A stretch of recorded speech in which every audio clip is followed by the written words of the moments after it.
좋으신 하나님 감사합니다. 부족한 자를 세워주셨사오니 입술에 기름 부어 말씀의 지혜와 말씀의 지식과 말씀의 능력 주시며 모두가 은혜 받기에 합당한 심령 되게 하여 주시옵소서.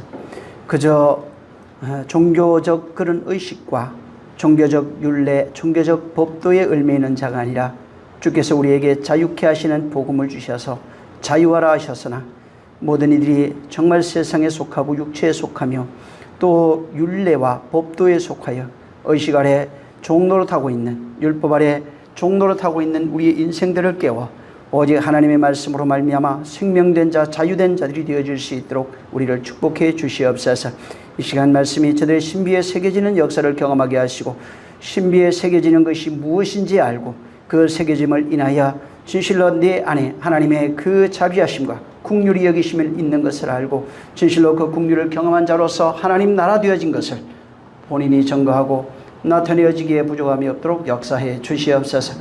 시종을 성령이 역사하시길 원하며 오늘 또 이 욥기 가운데 역사하시는 그 말씀이 저들의 영혼을 깨워내게 도와 주시옵소서. 예수 이름으로 축복하고 기도했습니다. 아멘. 자, 우리 욥기 42장입니다. 10절에서 17절 있습니다. 시작.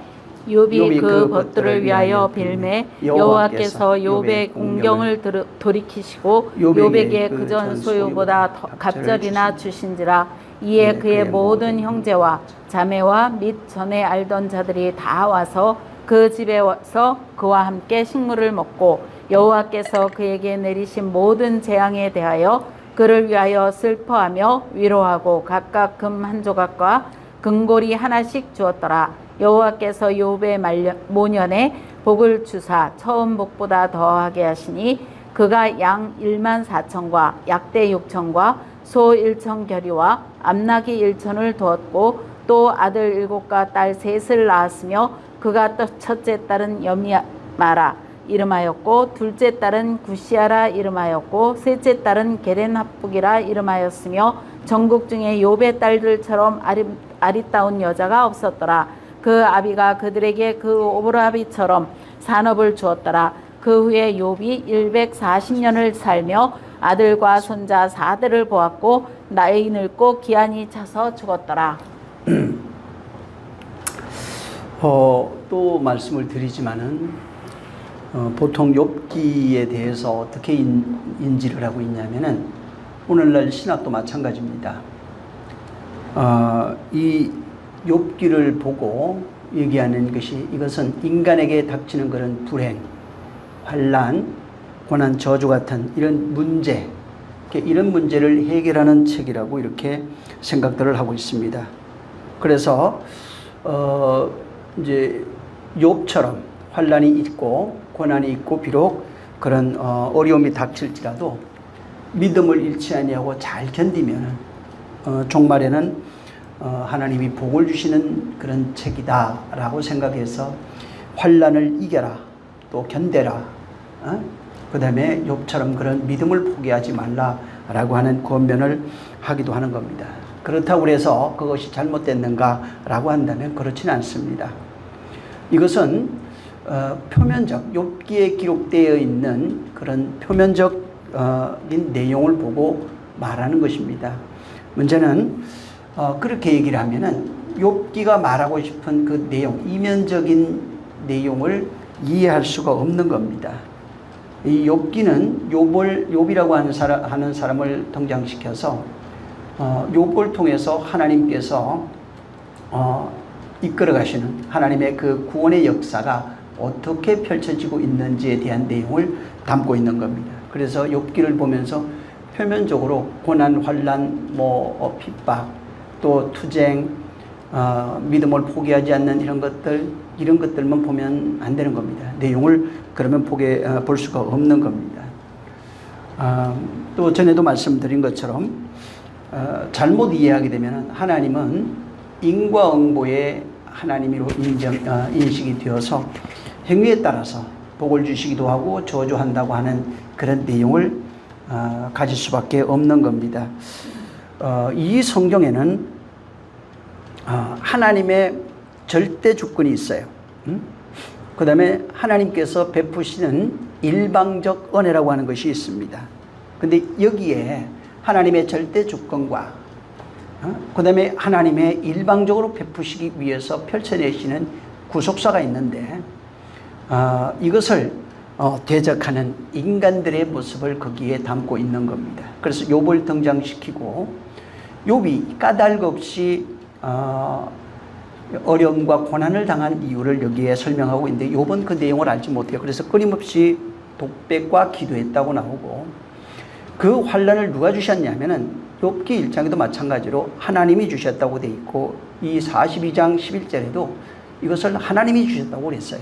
그러니까 하나님이 주셨는데 그 이유를 몰랐던 겁니다. 욥은. 근데 친구들은 율법적 시각이라고 합니다. 이게 뭐냐면 인과응보예요. 하나님은 선한 사람에게 복을 주시고 죄 지은 자를 심판하신다고 하는 사상이 이건 기독교 신앙이 아니라 인과응보의 신앙입니다. 그래서 하나님께 잘 보이면 복을 받고 또 하나님 앞에 밉보이면 저주받는다는 그런 생각을 하는 것입니다. 그런데 이 내용이 바로 인과응보의 신앙입니다. 근데 문제는 여기 욥기 1장부터 말하고 있고 여기도 마찬가지인데 하나님을 도전하는 존재가 누구냐면 사단이라고 표현해놨어요. 하나님을 대적하는 존재가 바로 사단이라는 겁니다. 그가 누구냐면 하나님의 절대 주권, 권위를 인정하지 않습니다. 그 다음에 바로 하나님의 구원하시는 그 구원의 은혜를 절대로 인정하지 아니하고 하나님은 보십시오. 바로 제가 까닭 없이 하나님을 경외하는 겁니까? 아닙니다. 인과응보입니다. 보응신학입니다. 하나님이 뭘 주시는 것이 있기 때문에 제가 저렇게 하나님을 섬기는 것이고 경외하는 것이지 만약 하나님이 주시는 당신이 주시는 그것을 빼앗는다면 저는 절대로 하나님을 믿지 않을 겁니다. 경외하지 않습니다. 하나님을 도리어 원망할 겁니다. 라고 하는 것이 바로 사단신학입니다.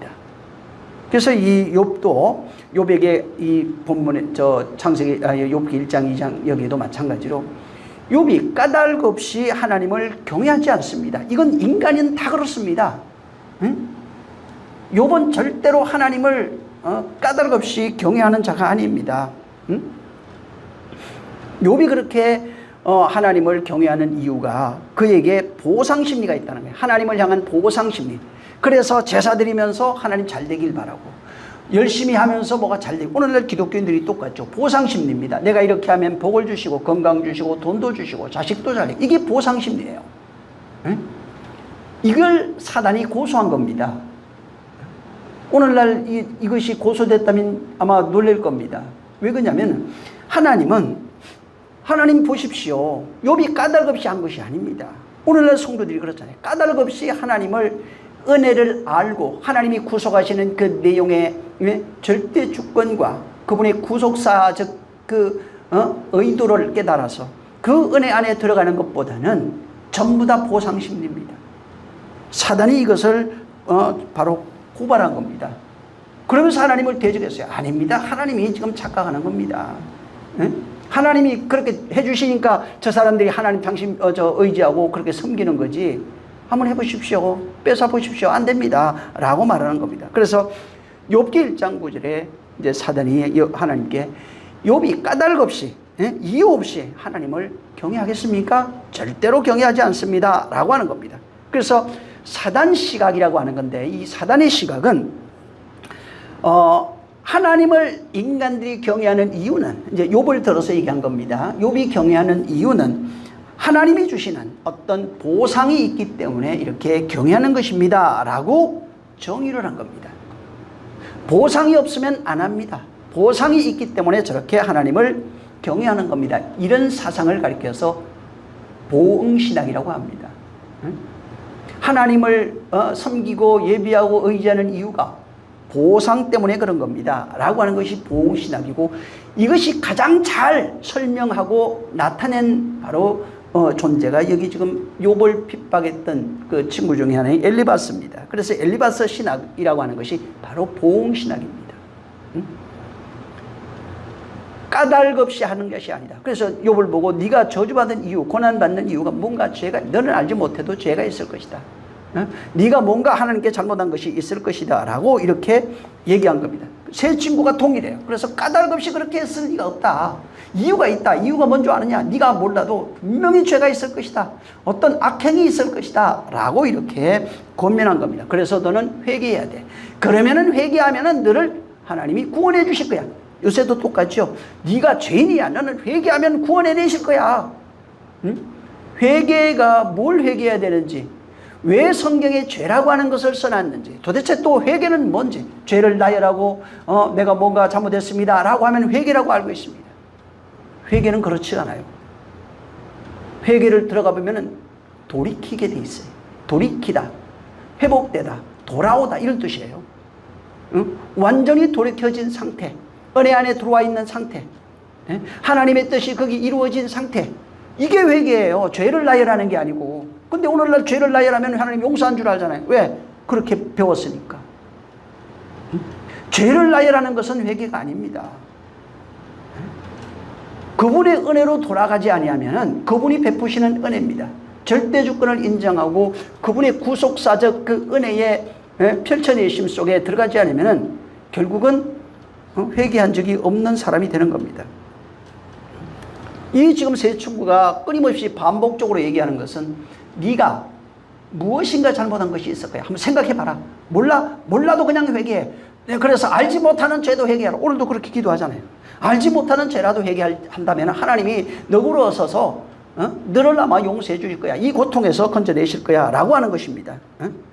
이 모든 것이 그 보응신학, 엘리바스 신학의 근거가 뭐냐면 선악으로 보고 있는 바로 율법에서 근거하는 겁니다. 그래서 행위 신학이에요. 행위와 결과, 원인과 결과라고 하는 것으로 하나님을 알고 하나님의 말씀을 분별하고 또 사람들을 보게 되는 겁니다.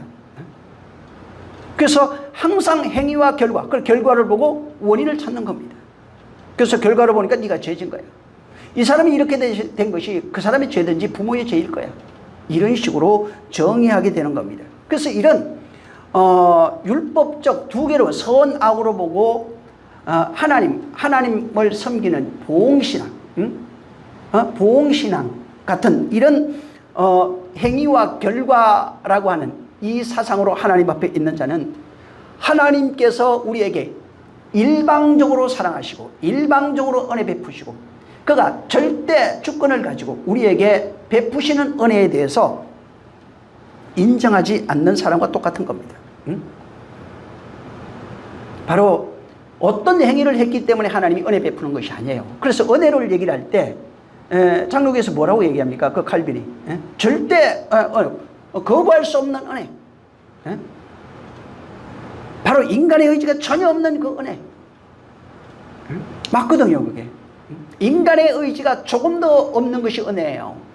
그래서 인간의 노력, 열심, 어떤 그 죄 원인과 결과라고 하는 이런 것을 초월한 것을 은혜라고 합니다. 만약에 그게 인간의 어떤 의지가 조금이라도 있으면 은혜라고 말할 수 없어요. 대가입니다. 그러면 100가지 중에 한 가지라도 뭐가 인간의 행위가 들어가 있으면 그럼 대가가 되는 겁니다. 성경은 그렇게 말해요. 하나님의 일방적 은혜라고 말하는 겁니다. 그래서 친구들은 이 내용을 몰랐기 때문에 욥이 무엇인가 알지 못하는 나쁜 어떤 죄악 이런 것이 있어서 하나님은 그걸 알고 있어가지고 그렇게 그 욥을 심판했다고 그렇게 얘기하는 것입니다. 그래서 지금 벌 받고 있는 거야. 너 잘못해서 그런 거야. 오늘날 지금 기독교인들이 전부 다 여기에 빠져 있어요. 네가 잘못해서 그런 거야. 뭐가 또 그러잖아요. 뭐 잘 안 되면 내가 뭐가 잘못한 게 있을까? 여러분 시험이라고 하는 건 완전히 다른 내용입니다.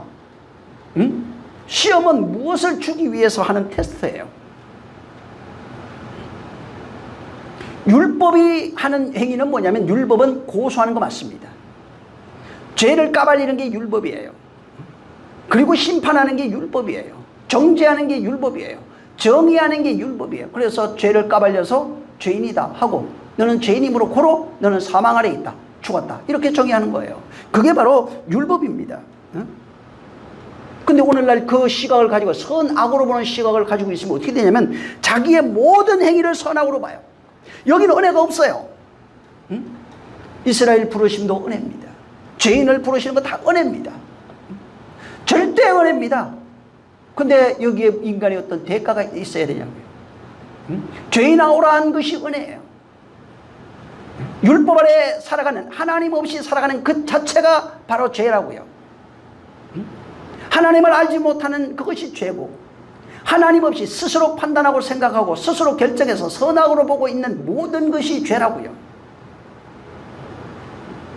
하나님은 그들에게 죄인아 되게 오라 이렇게 말하는 겁니다. 욥은 뭐를 깨닫냐면, 이따가도 보겠지만은 이건 분명히 하나님이 하시는 거야. 이건 나는 죄가 없어 그분 앞에. 나는 변백하리라. 이따가 여기 본문에 나오는데 이 앞에 42장에도 마찬가지고, 내가 내 증인, 나의 그런 나를 증명해 주실 분은 하나님밖에 없어. 내가 죄 없다는 건 그분만 알 거야. 이렇게 고백했어요. 그래서 욥이 아는 것은, 지금 이것은 내가 죄 때문에 그런 것이 아니고 아마 이건 죄하고 상관없을 거야. 그리고 하나님이 나에게 어떤 이루시는 일을 위해서, 어떤 하나님이 내게서 하시는 그런 일이 있다고 하는 것을 욥이 깨달았다는 겁니다. 그게 욥기 23장을 한번 보세요. 먼저 10절입니다. 자, 시작. 23장 10절. 자, 시작. 나의 가는 길을 오직 그가 아시나니 그가 나를 단련하신 후에는 내가 정금같이 나오리라. 예. 욥은 친구들의 비난을 도무지 이해할 수 없었어요. 그건 인정할 수가 없어요. 그래서 안 것이 하나님이 내게 어떤 일을 하고 있다는 걸 알았어요. 그래서 나의 가는 길을 나도 모르겠어요. 지금 친구들은 당연히 모르고 있죠. 가는 길을 모르는데 그 길은 하나님만 알아요.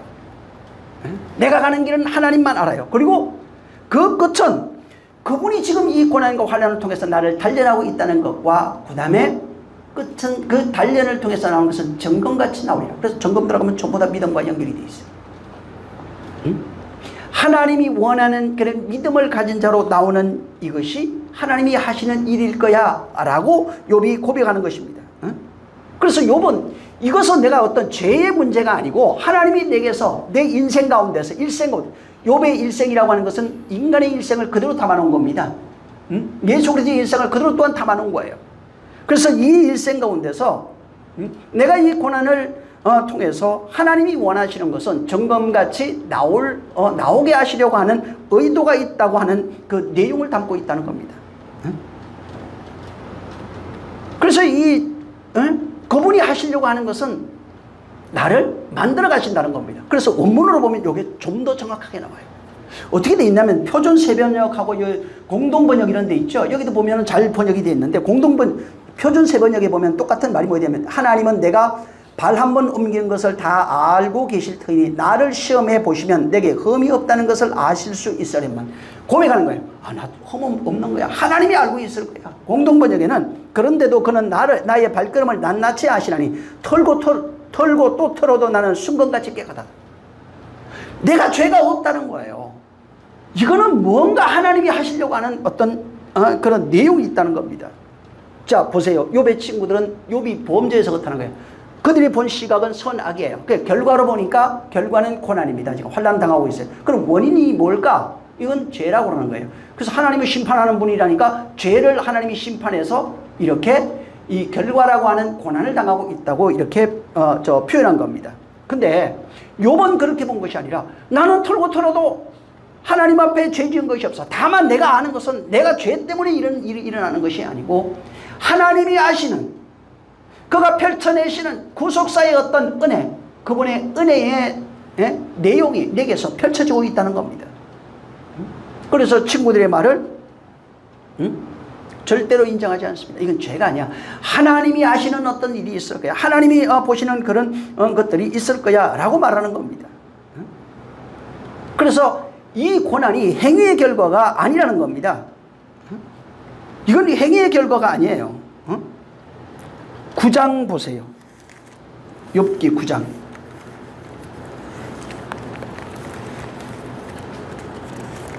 32절 33절을 보세요.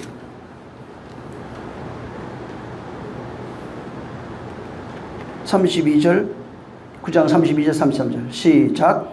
하나님은 나처럼 사람이 아니신즉 내가 그에게 대답함도 불가하오니 대지하여 재판할 수도 없고 양측 사이에 손을 얹을 판결자도 없구나. 하나님은 나처럼 사람이 아니야. 개정개혁 같은 데 보면 내가 그에게 대답할 수 없다. 함께 들어가 재판할 수도 없고 우리 사이에 손을 얹을 판결자도 없다. 16장도 한번 보세요. 그리고 16장 19절 한번 있습니다. 자, 시작. 지금 나의 증인이 하늘에 계시고 나의 보인이 높은 데 계시니라. 20절.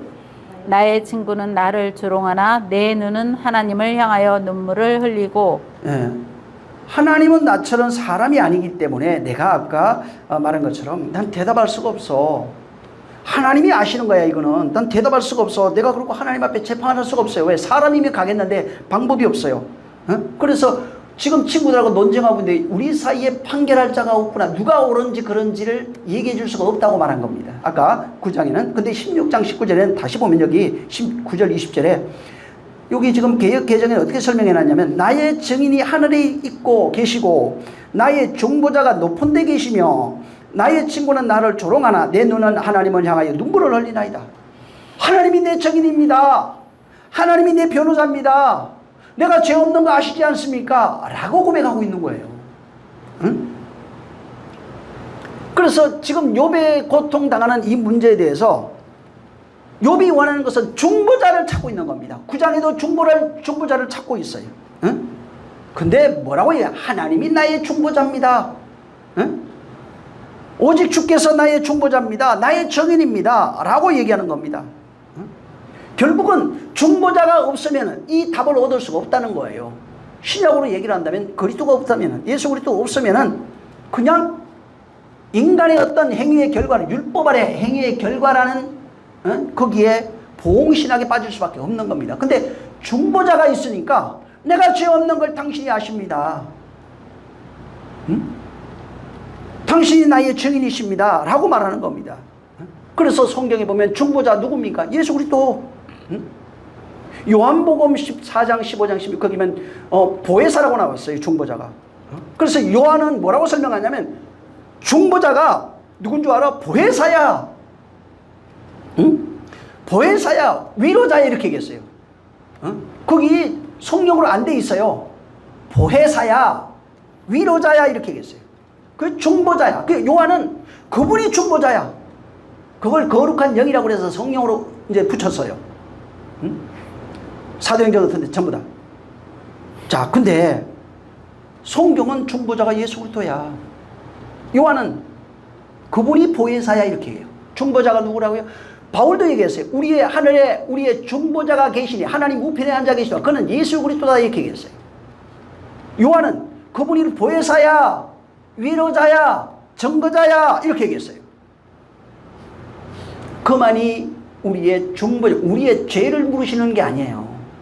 그만이 우리의 위로자가 되시는 겁니다. 그래서 지난번에도 욥기 38장에 얘기했지만 욥에게 물어요. 내가 땅에 기초를 세울 때 너 어디 있었느냐? 응? 이 말은 뭐냐면 여기에는 하나님의 절대 주권을 말하고 있는 겁니다. 인간의 행위가 거기에 조금도 없다는 거예요. 모든 인간은 하나님의 주권, 절대 주권 안에 바로 함몰되어 있다는 겁니다. 그리고 인간은 하나님이 우리를 창조했잖아요. 여기는 하나님의 절대 주권만 있고 거기에 그 창조 안에 인간이 속함으로 하나님의 은혜로만 되어지고 은혜로 창조되어 은혜로 살아가는 존재요. 은혜로 모든 것을 호흡하는 존재로 살아갈 수밖에 없다는 겁니다. 그래서 인간은 지어지는 그날부터 이미 지어지기 전부터 하나님의 은혜로만 되어지는 겁니다. 하나님의 절대 주권 하에서 은혜로 지음을 받고 은혜로 생존하는 그런 존재라고 하는 것을 성경은 이미 말씀하고 있는 거예요. 그래서 하나님이 이미 처음부터 내가 창조할 때 너 어디 있었느냐? 모든 것을 초월하시는 그분이 인간의 모든 생사화복을 주관하시는 그분이 절대 주권자요 초월자요. 그분의 뜻에 의해서 모든 것이 지어지고 만들어지고 운행되고 있다는 겁니다. 인간은 거기에 속해 있는 존재라는 거예요. 인간은 그것을 초월할 수가 없어요. 그래서 처음부터 피조물은 하나님의 은혜로 지어진 거예요. 은혜로 살아가는 겁니다. 은혜로 호흡하게 되어 있는 거예요. 여기에 아까도 얘기한 것처럼 인간의 어떤 노력, 열심, 인간의 수고, 인간의 어떤 대가가 전혀 필요 없다는 것입니다. 인간이 살아가면서 일어나는 모든 일들도 은혜 안에 있는 거예요. 다. 하나님의 주권과 그 은혜 안에 있다는 겁니다. 그래서 하나님 없이는 아무것도 할 수 없는 존재가 인간이라는 겁니다. 자, 근데 사단은 뭐라고 얘기를 하냐면 그게 아니라고 말하는 겁니다. 아담과 하와에게도 그게 아니야. 네가 하나님처럼 될 수 있어. 스스로 살 수 있는 존재가 될 수 있어. 라고 말하는 겁니다. 여기 욥기에서는 까닭 없이 인간이 그를 섬깁니까? 하나님이 그렇게 복 주셔서 잘되게 해주니까 그를 경외하는 것입니다. 라고 말하는 겁니다. 근데 하나님의 절대 주권 아래 인간이 있고 은혜로만 살아갈 수밖에 없는 인간이라고 하는 이 사실을 깨달았을 때 사단의 고소가 아무 의미가 없는 거예요. 그 고소를 물리칠 수 있는 겁니다. 그래서 이 욥기는 그 고난과 환난이라고 하는 이 문제를 대두시키면서 율법주의자는, 율법 아래 속해 있는 자는 어떻게 보냐면 원인과 결과라고 보게 되어 있는 겁니다. 근데 욥기는 이것이 아니라고 말하는 겁니다. 모든 것이 하나님의 은혜 아래 있다는 겁니다. 하나님의 보호 아래 있다는 겁니다. 창세기는 덮어줌의 은혜라고 그래요. 죄를 가리시는 그 은혜 아래 있다는 겁니다. 그래서 하나님이 우리를 이끌어서 하나님의 은혜로 우리를 이끌어서 우리의 안에서 우리를 통해서 그분이 일하시고 역사한다는 겁니다. 결과는 거듭남이요 구원이요 영광이요 생명이요 영생이라고 하는 거예요. 결국은 영생을 말하고 있어요. 너를 만들어 영원한 존재로 만들겠다고 하는 하나님의 일하심이 있다는 겁니다. 그래서 욥을 통해서 파괴시키고 멸망시키고 다시 회복시키는 이것을 통해서 너를 구원해내겠다고 하는 하나님의 구속사가 여기에 숨겨져 있는 거예요. 그래서 오늘날 수많은 지금 기독교인들, 뭐 일반 안 믿는 사람은 말할 것도 없고요. 일반 기독교인들이 전부 다 어디에 빠져 있냐면 율법 신앙에 빠져 있습니다. 성경을 읽는다고 해서 신약 교인이 되는 게 아닙니다. 율법 신앙, 율법주의는 두 개로 보고 자신을 판단하고, 두 개를 보고 이웃을 판단하고, 두 개를 보고 하나님을 판단하는 거예요. 이게 율법주의에 빠져 있는 겁니다. 그래서 어떻게 저 신앙을 하게 되냐면 율법주의에 빠져 있으면 선과 악으로 봅니다. 그래서 하나님은 선한 자는 기뻐하시고 악한 자는 심판하신다는 것이 그것으로 인지해서 하나님 앞에 선한 행동을 하려고 노력합니다. 이게 바울이 말한 바로 육신의 경건입니다. 잠시 유익이 있을 수는 있어요. 근데 이것이 얼마 가지 못한다는 겁니다. 그래서 이런 신앙, 이런 시각을 가지고 있으면 내가 어떻게 순종해야 되지? 그러면 얼마나 하나님이 기뻐하실까? 이렇게 해야 되나? 저렇게 해야 되나? 끊임없이 하나님께 무엇인가 엎드려서 복종해서 무엇을 드려야 하나님이 기뻐하시는 줄을 알게 되는 겁니다. 그러니까 이런 신앙을 가지고 있기 때문에 뭐가 없어요? 구원의 확신 없습니다. 물어보면 말은 있습니다. 하나님 구원해 주시죠. 진짜 구원받았냐고 물어보면 그 구원판에서 그거 이용한 거 아니에요. 구원받았냐고 진짜냐고 언제 받았냐고 이러니까 할 말이 없잖아요. 그래서 바로 하나님의 은혜를 알지 못하면은 구원을 말할 수가 없습니다. 오늘날 많은 사람들이 지금 자기 경건, 날짜 그 다음에 자기 열심, 한 번도 11조 빠진 적이 없어요. 기도 한 번도 빠진 적이 없어요. 예배 빠진 이게 자기 의예요. 이런 것으로 말미암아 하나님 앞에 하나님의 은혜를 대신하려고 해요. 그러니까 하나님의 은혜가 내 의로 말미암아 가리워지기 시작하는 거예요. 오직 하나님의 은혜를 입어야 돼요. 여기에는 100% 하나님의 은혜만 있어야 됩니다. 인간의 의가 없어야 돼요. 눈꽃만큼도 0.1%도 없어야 돼요. 하나님의 은혜로 살아가는 자입니다. 말은 그렇게 해요. 하나님의 은혜로 산다고. 근데 실상은 끊임없이 교회 와서 자기 의를 드러내고 있는 거예요. 하나님이 원하는 것은 인간의 행위가 아니에요. 근데 율법주의자는 인간의 행위입니다. 하나님도 행위를 보고 너를 심판한 거야 라고 생각하는 겁니다. 하나님의 은혜라고 하는 것은 무조건이에요. 무조건적 은혜, 무조건적 사랑, 무조건적 구속에 펼쳐내신 일하심이라고 하는 겁니다. 하나님이 일하심에 대해서 지금 네가 반응하고 있느냐, 그 은혜를 느끼고 있느냐, 경험하고 있느냐, 그 하나님이 일하심이 그 은혜에 대해서 네가 얼만큼 그 은혜에 젖어 있느냐, 이게 더 중요한 거지.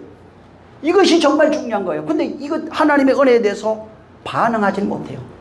끊임없이 하나님 앞에 나와서 기도하면서 자기 의를 자랑해요. 그래서 예수님 얘기할 비유로 두 사람이 바리새인과 세리가 성전 갔는데 한 사람은 자기 의를 자랑했어요. 한 사람은 나는 죄인입니다 했어요. 누가 하나님 사랑받았니? 세리 아니더냐? 응? 인간이 지금 신앙하면 신앙을 해요. 응? 근데 그 신앙의 내용이 종교성을 다 가지고 있다고요. 자기 의를 가지고 신을 찾아가 복받기를 원하고 있는 이것이 율법주의요 보응신앙이고, 응? 하나님의 은혜를, 하나님의 주권을 무시하는 바로 경건주의예요. 다. 욥은 자기가 한 것이 뭐냐면, 내가 까닭없이 나는 이유는 몰라요. 지금 내가 벌받는 이유, 내가 고통당하는 이유를 내가 모르는데, 이건 분명히 어떤 하나님의 은혜와 그 섭리가 거기에 있다는 것입니다. 그래서 고난을 통해서 뭐를 욥은 보기 시작했냐면 하나님의 주권과 은혜를 자꾸 살피기 시작했어요. 그래서 독백과 기도를 한 겁니다. 내용을 모르기 때문에 어쩐 일입니까? 도대체 왜 이런 일이 있는 겁니다. 또 뭘 하시려고 하시는 겁니까? 라고 독백하며 기도했던 거예요. 친구들은 그게 아니라 당장 지금 결과를 보고 바로 핀잔을 주고 저주하고 그렇게 했던 겁니다. 자, 우리가 알아야 될 게, 오늘날 기독교인들이 어떤 어려움 당하잖아요. 지금 환난을 당하고 뭐 병이 걸렸다든가 물질의 어려움이나 여러 가지 이제 이런 일들이 있어요. 그러면은 아주 거의 뭐 99%가 어떤 말을 하냐면, 내가 어떤 죄를 지어서 그런 거 아닌가. 그러니까 말을 안 해도 자기 스스로에게 자기가 물어요. 응? 내가 어떤 죄를 지어서 그런 거 아닌가. 내가 뭐 잘못한 게 있는가? 하나님이 내게 왜 벌을 주시는가? 라는 생각을 하고 그런 좌절하게 돼 있고, 그러니까 또 가가지고 내가 알지 못하는 죄라도 하나님 용서해 주세요 라고 하는 일을 하게 돼 있는 겁니다. 이게 잘못된 거예요. 또 뭐가 잘 풀려요. 그럼 하나님 앞에 가서 하나님이 복 주셔서 하나님 복 주셔서 내가 일이 잘 되고 진짜 내가 바로 좋은 직장 들어갔습니다. 물론 하나님 복 줘, 그럴 수도 있죠. 근데 이런 식으로 그래서 뭔가 내가 하나님 앞에 잘한 게 이게 보응신학이라고요. 뭔가 잘한 거 있으면 하나님이 내게 복을 주고, 잘못한 게 있으면 내가 어려움을 당하고 있는, 그러니까 어려움을 보니까 내가 벌 받고 있는 거야. 뭐가 잘못한 거고, 내가 뭐가 잘 풀려 일이, 그러면 하나님이 내게 복을 주야. 날 특별히 사랑해서 내게 복을 주사. 내가 일이 잘 풀리고 있다고 말하고 있는 겁니다. 이게 지금 잘못된 자의식이에요. 잘못된 신앙, 잘못된 그런 믿음이에요. 이거는 인간 마음에서 일어나는 율법적 시각, 두 개로 보는 시각을 가지고 하나님의 은혜를 자기가 두 개로 판단하고 있는 겁니다. 하나님의 일하심을 그렇게 두 개로 판단하고 있는 거예요. 바로 이 성경은 인간이 가지고 있는 믿음이 있죠. 일반 사람도 다 갖고 있습니다. 교회 와서 교회만 바뀐 거예요. 뭐 법당에 가 있든지 교회만 와 있는 건데, 인간이 가지고 있는 그런 믿음이 있어요. 내가 뭔가 잘하는 그런 열심이 있어요. 이걸 믿음으로 착각하면 안 돼요. 내가 뭔가 잘해, 열심히 잘해. 뭐 교회면 봉사도 잘하고, 헌금도 잘하고, 뭐 또 뭐 11조도 잘하고, 정말 뭐 잘합니다. 이런 자기가 무엇인가를 내놓을 수 있는 것이면 믿음이 아니에요. 믿음을 뭐라고 마가복음 1장 1절에 설명하면, 믿음의 주요 온전케 하신 예수 그리스도를 바라봐요. 은혜만 얘기를 해요. 내 의가 없어야 돼요. 오직 예수 그리스도라고 하는 은혜만 우리에게 존재해야 되는 것입니다. 그래서 믿음이 뭐냐면, 믿음에 이르게 되는 게 믿음인데, 로마서 1장 17절에 믿음이 뭔지 아니? 네 의가 나타나야 되는 게 아니라 믿음에는 하나님의 의가 나타나야 돼. 하나님의 의가 누구예요? 예수 그리스도. 네가 믿음을 말하면서 믿음이 있다고 그러잖아 지금. 믿음이 내가 이거 열심히 잘해요, 잘 믿어드리고 있어요, 이게 아니라, 믿음에는 하나님의 의만 나타나야 돼. 우리의 의가 나타나는 것이 아니야. 이렇게 하나님의 의만 나타나는 자를 의인이라 할 거야. 그래서 의인은 믿음으로 사는 거야 라고 바울이 그렇게 선언했어요. 믿음에는 자기 의가 없어야 된다고요. 자기 의, 자기 열심. 그러니까 난 아무것도 안 할래 그냥. 그 얘기가 아니에요. 진짜 믿음의 사람은 먼저 하나님의 은혜 입어서 내가 은혜 입은 그 내용과 사실을 알아요. 그래서 은혜 입지 못한 자들을 섬기는 삶을 사는데 그것을 국률과 자비라고 합니다. 구제라고 번역이 해놨어요. 마태복음 6장에는. 그러니까 정말 그 내용을 아는 자, 하나님의 사랑을 받은 자가 사랑이 무엇인지 받은 내용을 알고 있다고요. 그것을 설명할 수 있는 거예요. 그래서 간증하는 자, 증거하는 자가 뭐만 얘기해? 100% 내 의가 없고 오직 그리스도 하나님의 의, 예수 그리스도로 말미암는 그 의만을 증거했다고 기록해 놓은 겁니다. 근데 오늘날 자기 의를 자랑하잖아요. 교회에서 전부 다. 복음에는 뭐가 나타나요? 하나님의 의. 그래서 믿음에 뭐가 나타나요? 하나님의 의. 복음에 나타나는 의를 믿는 그 믿음 속에는 하나님의 의만 나타나게 돼 있는 거예요. 그래서 믿음에서 믿음에 이르게 되고 믿음에서 믿음에 이르게 말이야. 믿음에 하나님의 의가 나타난 그 믿음을 의인이라고 부르는 거예요. 그러니까 이 사실을 모르면 계속해서 교회 와서 하나님의 의 자랑합니다. 사람들 앞에 저 사람 나보다 못해. 내가 더 나은 것 같아. 끊임없이 비교 평가, 비교 절하하게 돼 있어요. 그러면 그 속에는 하나님의 은혜가 없어요. 하나님의 은혜를 자기 의로 둔갑시켜버린 거예요. 내가 뭔가 잘해서 하나님 복 주고 있는 거예요. 내가 못해서 뭐가 심판하고 있는 겁니다. 여러분 여기 본문 이제 우리가 읽었죠? 42장에. 여기 보니까 욥이 회복시키는 내용이 나와요. 뭐 소유가 갑절이 되고 말년에 막 복을 줬는데 자식들이 많이 낳고 막 140살까지 살다가 뭐 4대까지 보기도 하고 나이가 차서 무트로 죽는 죽음까지 나와요. 근데 그러니까 이제 욥기를 보면서 욥기는 진짜 이게 그 해피엔딩이야. 말 그대로 진짜 그 잘 견디면 하나님이 주신 어떤 시험이라든가 이런 거 잘 견디면은 우리가 복을 받을 수 있다라고 생각하는 그런 내용이 아니라는 거예요. 여러분 만약인데 이게 우리 인생을 살아가면서 어떤 사건들이 많이 일어납니다. 일어나는 것이 있고 일어나지 않는 일들도 있겠죠. 욥처럼 많은 사건이 일어났어요. 자, 만약에 우리가 이렇게 일어나는 사건들을 선택할 수 있다면, 내가 그것을 취사 선택할 수 있다면, 자, 보세요. 이 지금 욥이 42장 나왔죠? 자, 우리가 선택할 수 있다고 쳐요. 욥은 지금 말년에 복을 받았네요. 자, 그러면 이것을 그대로 지금 이렇게 잘 견디면 복 준다고 하는 신앙, 보응신학으로 봐서 자, 우리가 선택할 수 있어요. 그러면 여러분 욥이 당한 고난을 받을 수 있어요? 나도 욥처럼 그런 고난을 받고 자식 다 죽고 그냥 자식 다 뺏기고 목숨만 간신히 붙어있는 이런 상황을 겪고 내가 저 욥처럼 내가 복을 받을 수 있다 나도 이런 그런 생각을 하고 그걸 선택할 사람이 있을까? 없습니다. 오늘날 많은 사람이 욥기를 읽으면서 욥의 복은 사모하는데 아니 인과 응모로 봤다면 그럼 욥처럼 고난도 받아야 될 거 아니야? 자식 다 죽어야 돼요. 재산 다 뺏기고 있는 거 모든 거 다 뺏기고 뭐. 온몸에 악창 나가지고 버려지고 부인도 떠나고 막 저주해서 죽어라 그냥. 이거 겪을 수 있겠어요? 아마 선택할 수 있다고 해도 안 할 겁니다. 이거는 해피엔딩 그런 내용이 아니에요.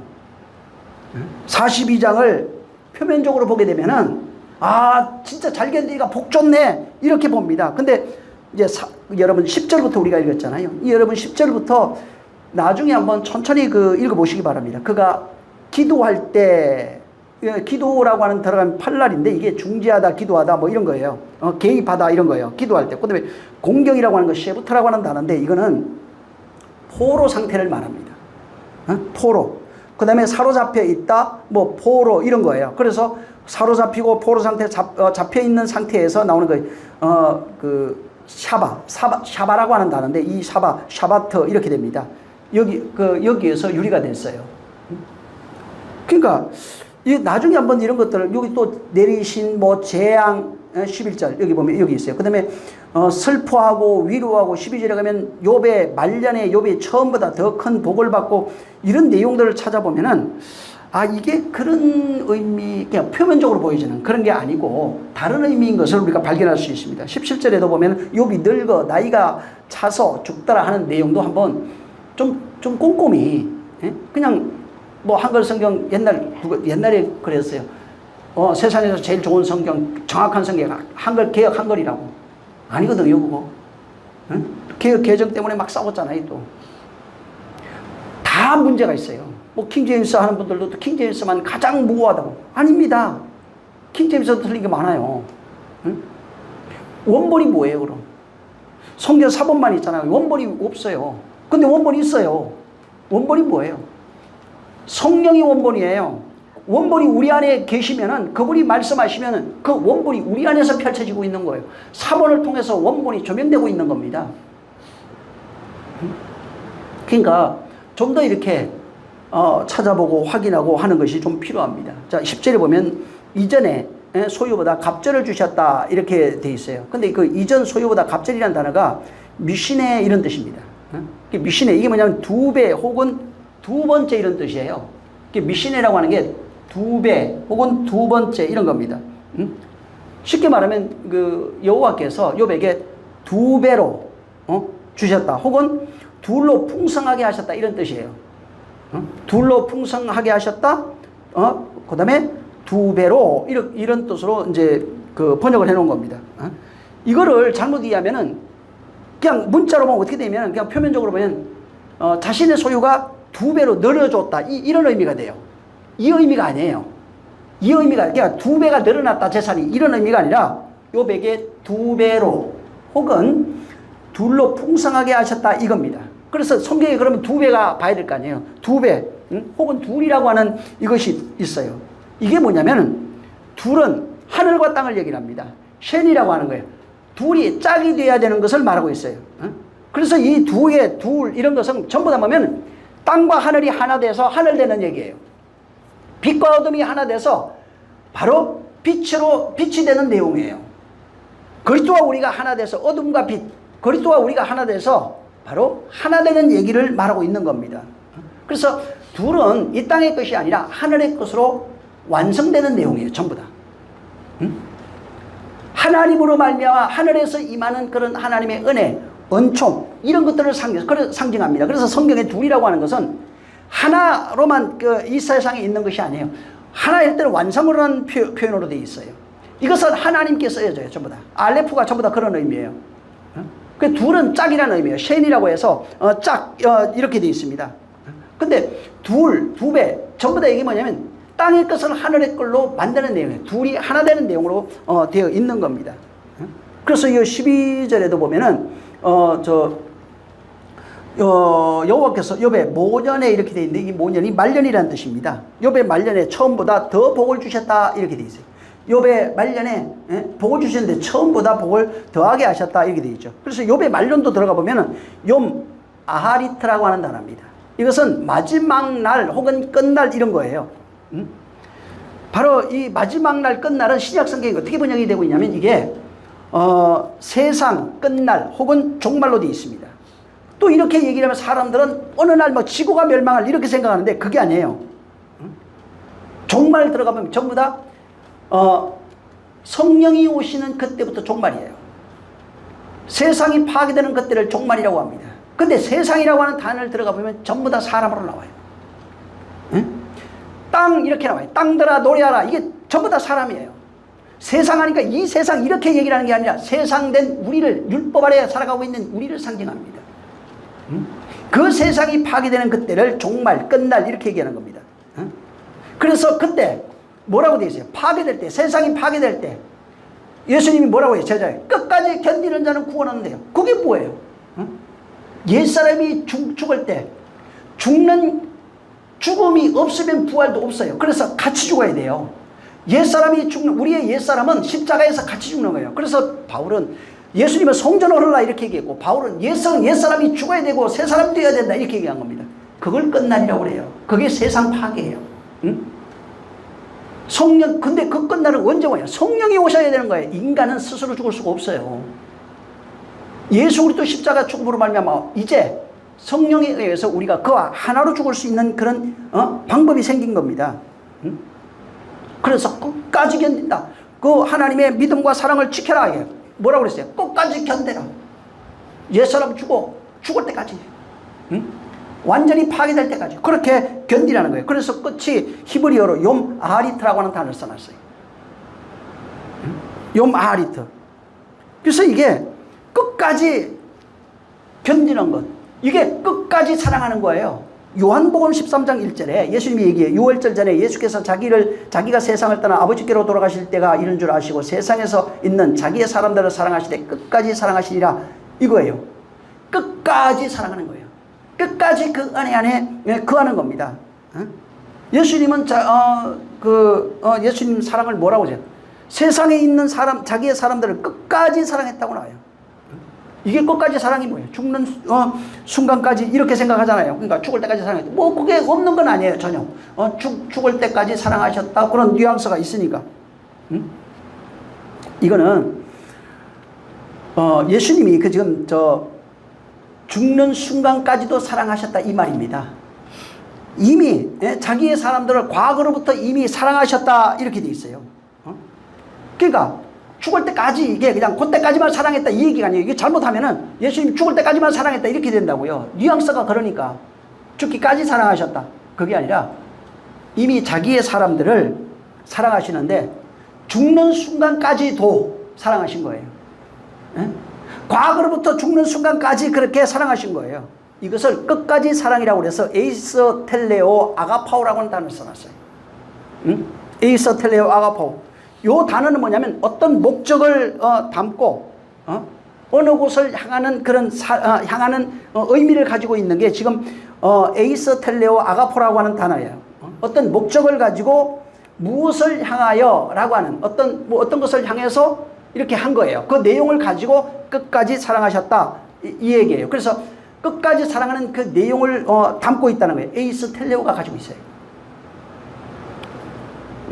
그러니까 다시 설명하면은 사랑의 완성을 위해서, 사랑의 완성의 성취를 위해서 끝까지 사랑했다 이렇게 돼요. 내용으로 설명하면. 죽기까지 사랑하셨다가 그냥 표면적인 것이 아니고 바로 사랑의 앞에 사랑하실 때 죽기까지라고 그랬잖아요. 사랑의 완성을 위해서, 사랑의 완성의 성취를 위해서 바로 끝까지 사랑하셨다고 하는 겁니다. 끝까지. 요걸 또 잘못 이해하면 어떻게 설명하냐면 이게 아주 순애보로 얘기할 수 있어요. 정말 그 영혼이 그렇게 우리를 지고지순한 그런 어떤 순애보적 사랑을 가지고 우리를 사랑하셨다 이 얘기를 하는데 그게 아니라 완전히 다른 차원의 사랑입니다. 하나님 차원의 성숙, 하나님 차원의 완성, 하나님 차원의 사랑. 쉽게 말하면 하나님의 의도에 어떤 의도를 가지고 사랑하신 사랑하셨다는 겁니다. 그래서 사랑의 내용이 어떤 성숙을 위해서 무엇을 어떤 것을 완성하기 위해서 그렇게 하셨다는 거예요.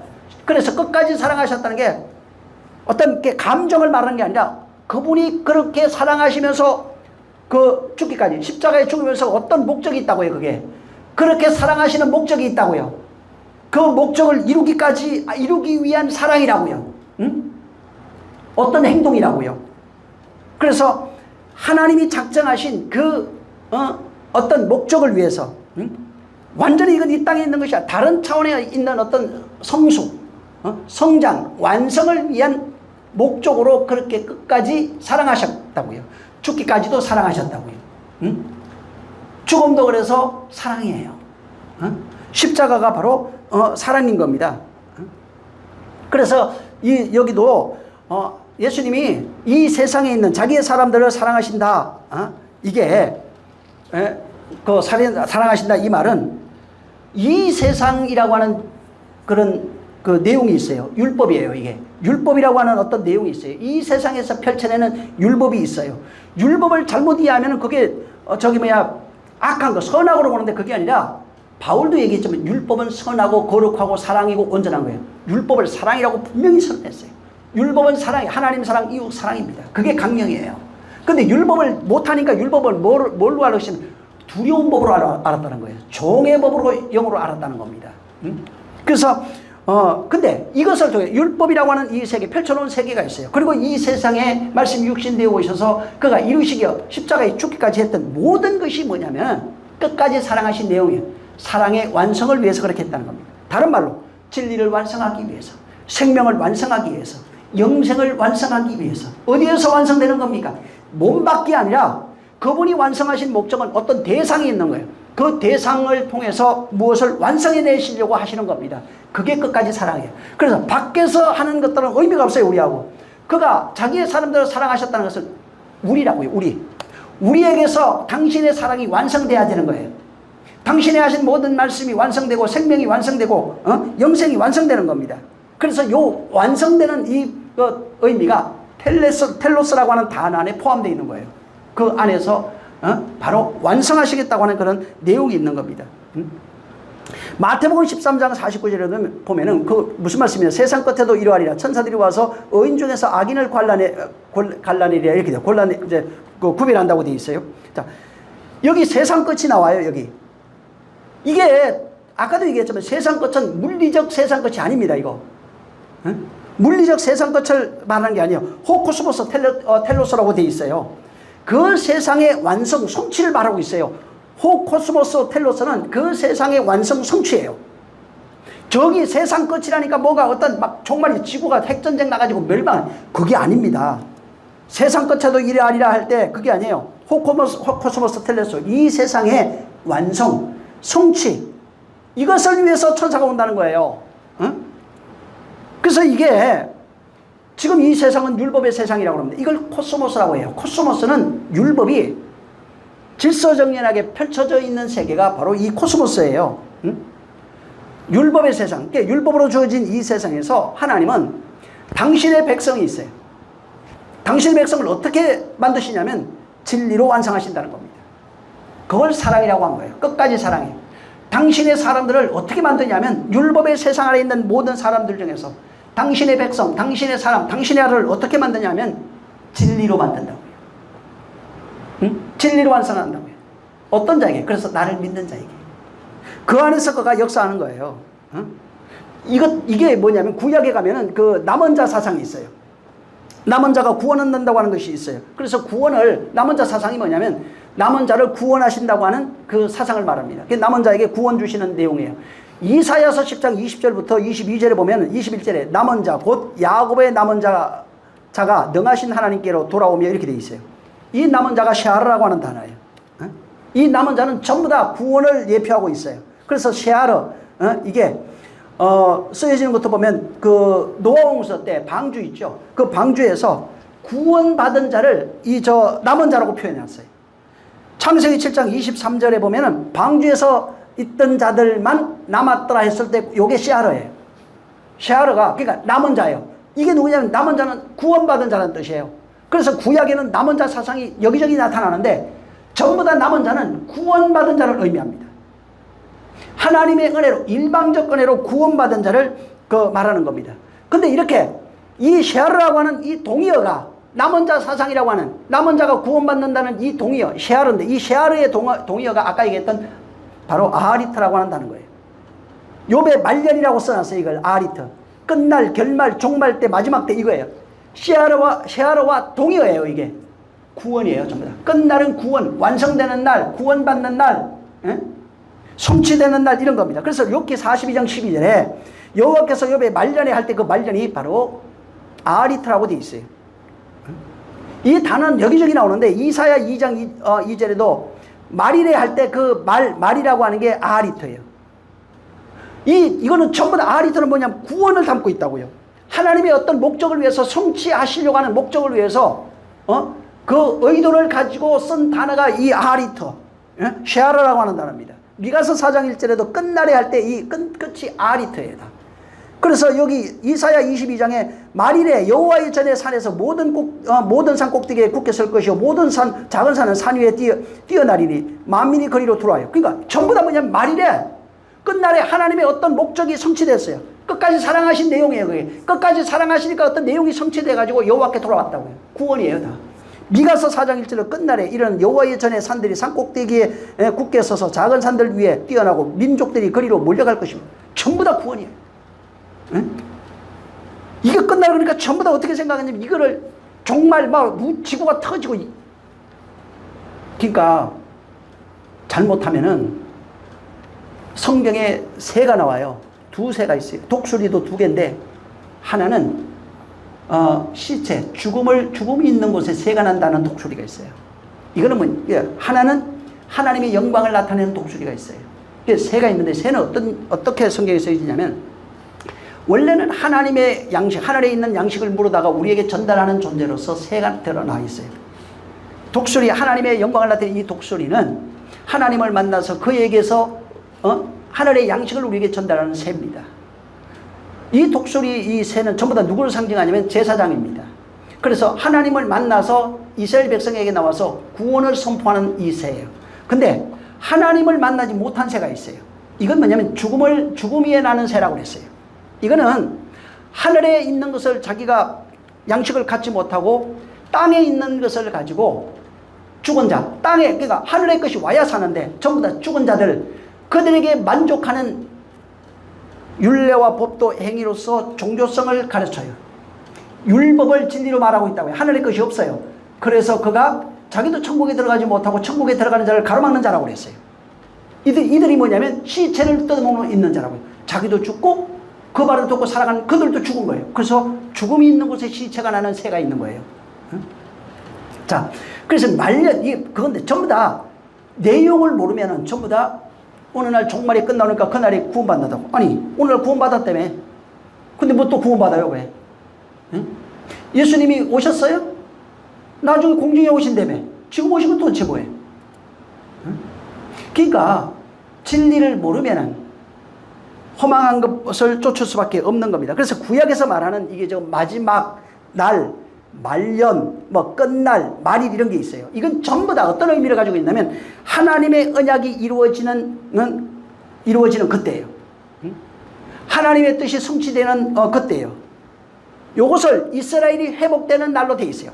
그래서 비유로 좀 이스라엘이 돌아오리라, 여호와께로 돌아오리라, 전부 다 이걸 전부 다 구원의 상징이에요. 이것을 노아에서는 남은 자가 구원받았다고 해요. 방주에서 살아남은 자가 바로 구원받았다고 해요. 구원받은 자가 남은 자 8명이라 이렇게 표현하는 겁니다.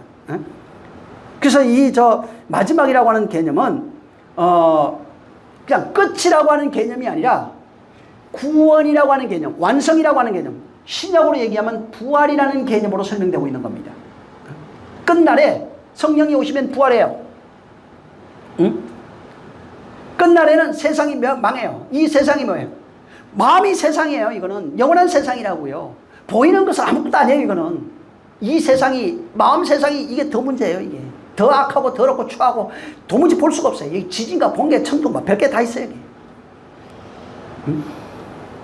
이게 파괴되는 거예요. 그래서 그 요한복음 6장 39절에 보면은 나를 보내신 이의 뜻은 내게 주신 자 중에 내가 하나도 잃어버리지 아니하고 마지막 날에 다시 살리는 것이라 이렇게 되어 있어요. 54절에도 보면은 내 살을 먹고 내 피를 마시는 자는 영생을 가졌고 마지막 날에 내가 그를 다시 살리리라. 예수님이 이게 마지막 날이 그거예요. 다시 살아나는 날. 끝날이 뭐냐면 다시 살아나는 날. 그래서 이 들어가면 원문에도 마지막 날이 엔호 에스카토스 헤메라라고 하는 단어로 되어 있어요. 그 마지막 날 안에서 완성되는 이런 뜻이에요. 그 마지막 안에서 완성되는, 그 마지막 날 안에서 완성되는, 완성되어진 게 부활이라고요. 완성되어진 게 다시 산 거예요. 완성이 뭐예요? 이 땅에서 완성 안 되면 죽었어요. 안 됩니다. 여기서 변화가 안 되면 무슨 변화가 됩니까? 그래서 오늘날 예수 믿는 사람 변화 안 되잖아요. 교회 와서는 집사님, 검사님 다 해도 집에 가면 개판이잖아요. 이게 도무지 바뀌지가 않아요. 왜 안 바뀌어요? 만난 적이 없으니까. 종교생활 하니까. 하나님 없이 보상심리로 신앙생활 하니까 이게 안 되는 겁니다. 그래서 성경에서 말하는 이 마지막 날은 세상 종말이나 이런 것이 아니라 시간적 종말 이게 아니라 존재의 완성이에요. 그 존재, 세상으로 살아가는 그 존재의 완성, 땅으로 살아가는 그 존재의 완성. 세상이 외치게 돼 있고 땅이 외치게 돼 있는 거예요. 그래서 그 세상이라고 바울은 이것을 쉽게 옛사람이 죽어야 된다, 예수님은 성전이 파괴되어야 된다, 완성되어지는 그때가 끝날이라고요. 그래서 성경에 여러분 그 뭐 종말, 뭐 끝날, 마지막 날 그 이런 거 나오잖아요. 전부 다 이게 뭐냐면 옛사람 죽고 새사람으로 완성되어지는, 그리고 회복되어지는 것, 그 다음에 새사람으로 지어지는 것, 뭐 성숙해진 것, 완전해진 것, 아들이 된 것, 이런 의미를 다 갖고 있는 겁니다. 그래서 부활이 없으면 절단나는 겁니다. 마태복음 5장 26절에 진실로 내가 너희에게 이르노니 내가 한 푼이라도 남김없이 다 갖기 전에 너희에게 결단코 나오지 아니하리라. 고린도전서 4장 9절에도 우리를 죽기로 작정된 자같이 끄트머리에 두셨으니, 이게 전부 다 뭐냐면 말년 이거예요. 욤 아하리트 레시드라고 하는 이거예요. 전부 다 구원이 완성되는 그날. 이것이 끝까지 사랑하신 거예요. 그게 구원을 완성하시기 위해서,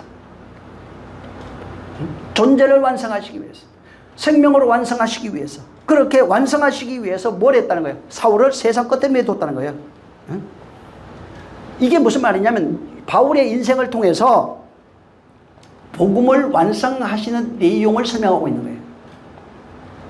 끝에 두셨다고요.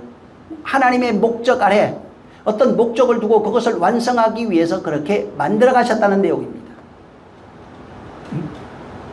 하나님은 욥을 그렇게 하셨다는 겁니다. 그래서 욥이 지금 말년에 욤 아하리트 레시트는 바울이 그렇게 된 것처럼, 끄트머리에 둔 것처럼 욥도 그렇게 끄트머리에 뒀다는 거예요.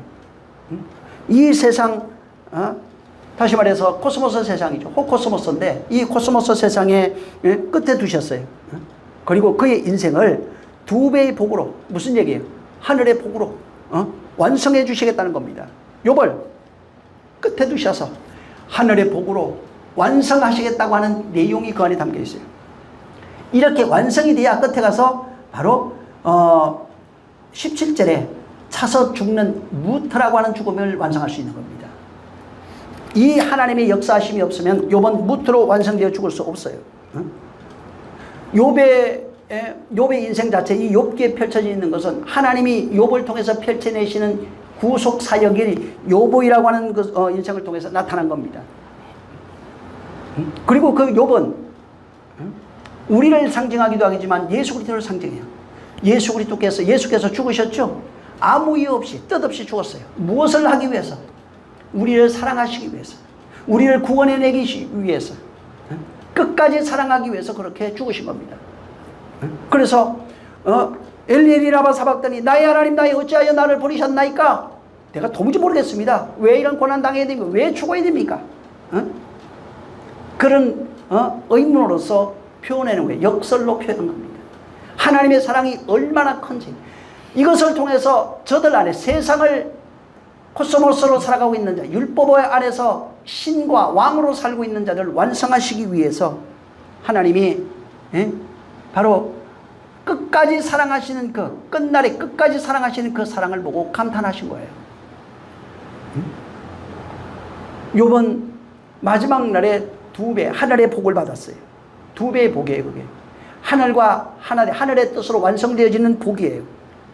하늘의 복으로 완성되어지는 존재예요. 바울도 말이에요. 세상 끝머리에서 하나님의 뜻으로 완성되어지는 복을 받은 존재입니다. 육신의 죽음은 아무것도 아니에요. 믿는 자에게 육신의 죽음이라고 하는 것은 그냥 껍데기, 아무것도 껍데기 벗는 겁니다. 그래야 완전한 것이 나와요. 당연히 그냥 육체는 그냥 끊어져야 돼요. 그냥 냅둬도 죽어요. 근데 육신이 있는 동안 그게 인생의 역사입니다. 모든 사람은 인생의 역사를 가지고 있어요. 거기에서 하나님이 펼쳐내시는, 끝날에 펼쳐내시는 어떤 목적을 가지고 완성하시기 위해서 펼쳐내시는 그 역사가 펼쳐지는 것을 믿음의 세계라고 그래요. 그 펼쳐짐을 당하는 삶에 살아가는 삶은 신앙생활이에요. 교회 와서 열심히 뭐 하고 이런 것이 아니라 하나님이 하시는 그 일이 펼쳐질 때 펼쳐져서 그 펼쳐지는 삶으로 사는 것이 신앙생활이라고요. 그래서 욥이 지금 세상 끝에 하나님이 어떤 목적을 가지고 지금까지 그렇게 해왔다는 겁니다. 이걸 깨달았어요. 하나님이 내 인생에 개입하셔서 어떤 목적을 가지고 나를 만들어 가셨다는 겁니다. 어떻게 만들었어요? 구원으로 완성하신 거예요. 그래서 여기 완성된 죽음이 17절이 무트라고 하는 죽음입니다. 무트는 무슨 뜻이냐면 하나님의 뜻으로 완성되어지는 죽음을 무트라고 해요. 다시 말해서 진리로 죽는 죽음을 무트라고 합니다. 말씀으로 완성되어 죽는 죽음, 말씀에 의해서 죽고 부활하는 죽음을 무트라고 하는 겁니다. 이 죽음이 없으면 완성된 자가 아니에요. 그래서 열심히 근데 방향이 없어요. 뭘 하는지도 몰라요. 교회 가서 그렇게 하면은 구원받는 줄 알아요. 아니 부처님 앞에 가서 하는 건 무슨 차이가 있어요? 네팔 가면은 무슨 뭐라고 그래, 이게 돌리는 거 있어요. 이게 차마란가 뭔가 잘 모르겠습니다. 그거 돌리는데 한 번 돌리면 불경 한 번 돌리겠대. 평생 돌리면 몇십만 번 돌렸을 겁니다. 그렇게 믿고 있잖아요. 그렇게 돌리면 구원받는다고. 교회 가서 그렇게 회개라고 하는 의식을 치르고 성찬하면서 열심히 하면 구원받는다고 알고 있잖아요. 구원의 내용이 내 안에서 완성돼야 돼요. 이렇게 구원의 내용이 완성되지 못하면 껍데기예요. 그래서 변화가 없는 거예요. 끝날에 바울을 끝에 머리에 두셨어요. 하나님이 완성하시기 위해서 세상 끝에 그를 두셨어요. 욥의 말년에 거기에 그렇게 두신 겁니다. 이러한 역사가 욥에게 나타난 것처럼 바울에게 나타난 것처럼 우리에게도 그대로 펼쳐지고 있다는 겁니다. 그게 뭐예요? 지금 세상 육체를 사람 당하는 모든 환난, 고난, 핍박 이런 것들이 있어요. 이거는 하나님이 나를 진리로 완성하시기 위한 목적을 가지고 어떤 내용이 그 안에 펼쳐져 있다. 죄라고 하는 건 인생은 이미 율법 아래 태어나 이 세상 태어나면 이미 죄인이에요. 죄 아래 잉태되어 죄 아래 출생하고 죄 아래 살다가 죄 아래 죽는다고 얘기했잖아요. 그건 그냥 죄라고요. 그건 그냥 하나님 없이 살아가고 있는 인생들의 모습을 그대로 그려놨어요. 죄가 많아서 뭐가 아니에요. 그래서 죄이라 오라 이렇게 부르신 겁니다. 모든 것들은 뭐냐면 하나님을 알게 하시려고 한 하나님의 섭리가 담겨있는 거예요. 거기에서 환난과 고난 핍박을 통해서 뭘 깨달으면 돼요. 그리고 하나님께 돌아오면 돼요. 돌아와서 그분이 일하심을 내가 경험해야 돼요. 그분이 일하심은 성령으로만 되어지는 겁니다. 진리로 완성하시는 내용, 생명으로 완성하시는 내용, 이건 성령으로만 되어져요. 그래서 어떻게 하냐면 예수님이 이 땅에 왔을 때 몸 밖에서 외치시는 거예요. 그냥 그건 전부 다 뜰 밖에, 귀신 쫓고 벽 고치고 하는 거 있잖아요. 전부 다 뜰 밖에서 하는 겁니다. 그리고 뭐라고 그래요? 나를 따르라. 예수 따라가니까 어떤 일이 생겼어요? 십자가에 죽는 모습 보여준 거예요. 이거 내가 너희를 위하여 흘리는 피야 이렇게 얘기해 줬어요. 그리고 몇 날이 못 되어서 내가 다시 올 거야. 기다려. 성령이 오시면 그날에 알 거야. 내가 너희 안에 있는 거. 어떻게 했어요? 그 성령이 오시니까 어디로 끌고 갑니까? 뜰에 있던 자들을 데리고 예루살렘에 있던 자들이 거기다 바로 성소로 들어간 겁니다. 성소에서는 각각 있는 거예요. 각각 성소에 하나님을 모시고 각각 그분을 앙망하며 그분이 주시는 빛이 비춰지고 있고 하늘에서 오는 양식을 먹어야 되고 그렇게 두 개로 말미암아 변화되어진 나의 모습이 하나님께 험량할 수 있는 그리스도의 향기라고 하는 향단으로 나타난 겁니다. 이것이 꽉 차서 완전히 하나님이 험량할 수 있는 존재가 되버리면 완전 그리스도의 향기로 바뀌어버렸다는 거예요. 끝날이 됐다고요. 그러면서 죄성소 휘장이 열려서 하나님 만나서 영원히 말씀을 받은 존재로서 신이라 하였다 하는 말이 이루어지는 겁니다. 하나된 자를 얘기를 하는 겁니다. 정말 이와 같은 역사, 욥에게 펼쳐지는 이러한 하나님이 끝날에 어떤 목적을 가지고 완성시키기 위해서 펼쳐내시는 인생의 역사, 모든 사람이 갖고 있어요. 지금 예수 믿는 사람. 거기에서 완성되는 자로 지금 욥처럼 늙어 기한이 차서 무토로 죽는 자가 되시기를 예수 이름으로 축원합니다. 기한이 차야 돼요. 완성되기까지 해야 돼요. 하나님의 목적이 이루어져서 완성된 무토의 죽음이 되어야 되는 겁니다. 정말 이러한 하나님의 역사가 없다면 그냥 이건 욥기는 이야기책이에요. 옛날. 그래서 욥기를 그냥 어떤 데는 소설이라고 그래요.